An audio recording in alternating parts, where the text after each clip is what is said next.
Hi friends, ഞങ്ങൾ ഇന്നലെ ശക്തൻ palace and museum കാണാൻ പോയതിൻ്റെ വിശേഷങ്ങളാണ് ഇന്നത്തെ വീഡിയോയിൽ പറയണത് കേട്ടോ.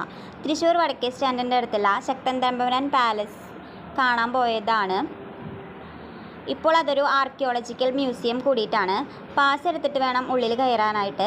മുതിർന്നവർക്ക് 35 രൂപയും കുട്ടികൾക്ക് 10 രൂപയും. മൊബൈൽ ക്യാമറയ്ക്ക് 10 രൂപയുമാണ് ആയത് കേട്ടോ. സ്റ്റിൽ ക്യാമറയ്ക്കൊക്കെ വേറെ പൈസ ഉണ്ട്. നമ്മളത് ഉപയോഗിക്കാത്തത് കൊണ്ട് എത്രയാണെന്ന് ഞാൻ അങ്ങോട്ട് ശ്രദ്ധിച്ചില്ല കേട്ടോ. പാലസിൻ്റെ ഉള്ളിൽ നമുക്ക് ഫോട്ടോസ് എടുക്കാൻ പറ്റുമെങ്കിലും വീഡിയോഗ്രാഫി അലൗഡ് അല്ല, വീഡിയോ എടുക്കാൻ പറ്റില്ല. ഞാൻ വളരെ കുറച്ച് ഫോട്ടോസ് മാത്രമാണ് എടുത്തത്. കാരണം ആനയക്കുട്ടി ഉണ്ടായിരുന്നത് കൊണ്ട് അവളുടെ സംശയങ്ങൾക്ക് മറുപടികൾ പറഞ്ഞു കൊടുത്തുകൊണ്ടിരിക്കുകയായിരുന്നു ഞാൻ ഇതിനു മുമ്പ് അവിടെ പോയിട്ടുണ്ട്. അപ്പോൾ അമ്മ മുമ്പ് വന്നതല്ലേ, അപ്പോൾ അങ്ങനത്തെ വിശേഷങ്ങളൊക്കെ അവൾ പറഞ്ഞു ചോദിച്ചുകൊണ്ടിരിക്കുകയായിരുന്നു.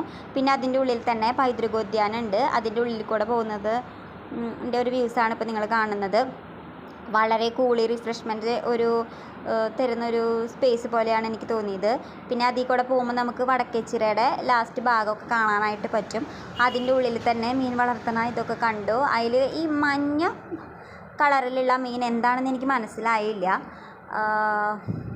പേരും എനിക്കറിയില്ല. പക്ഷെ അതെനിക്ക് നല്ലതായിട്ട് ഇഷ്ടപ്പെട്ടു. ആരവനെ കൊണ്ടുപോകുന്നതുകൊണ്ട് ഞങ്ങൾ രക്ഷപ്പെട്ടു. ഇല്ലെങ്കിൽ ആ മീനിനെയും കൊണ്ടേ വരുള്ളൂ എന്ന് പറഞ്ഞിട്ട് അവിടെ കിടന്ന് വാശി പിടിച്ചേനെയിരുന്നു.